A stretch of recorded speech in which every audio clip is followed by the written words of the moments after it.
I want to talk about some slide deck tips. So these are very generic, very basic ideas that you want to think about as you go through and start to build it. So the idea of creating a more professional slide deck, and there's a number of people that are credited on this in terms of helping me over the years as we've talked about slide decks and what they should do. So really it's about your message and making sure your message reaches the audience.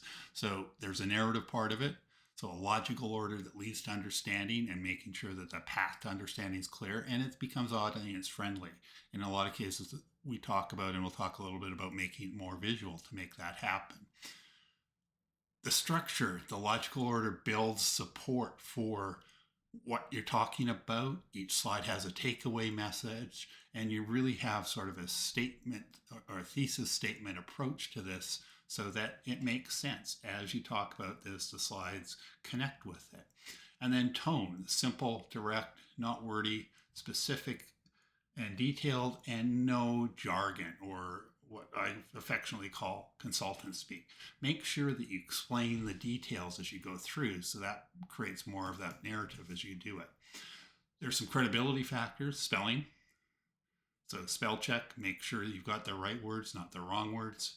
Grammar, avoiding things like obvious errors, making sure people understand what the abbreviations are, and using simple phrases.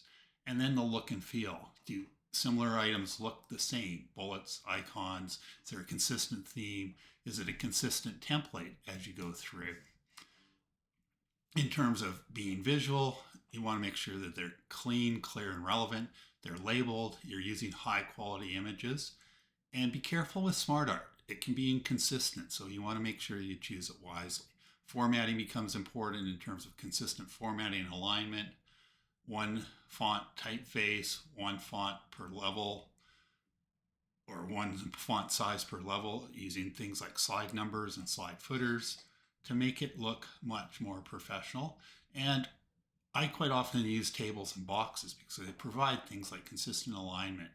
And then watch for hanging characters or words as you go through, and making sure that those are fixed for the presentation that you're going to make and in the room that you're going to make it and on the equipment you're going to make it.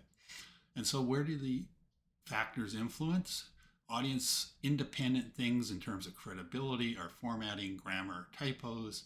Audience influence things and having to do with the message quality are things like the narrative, tone, structure, and visuals. And as you see here, you should try to spend a lot less time on the formatting, grammar, and typos, much more time on those audience influence things. And then generally that comes as you practice more and become a better PowerPoint or whatever presentation media you're using as you become better with that presentation media.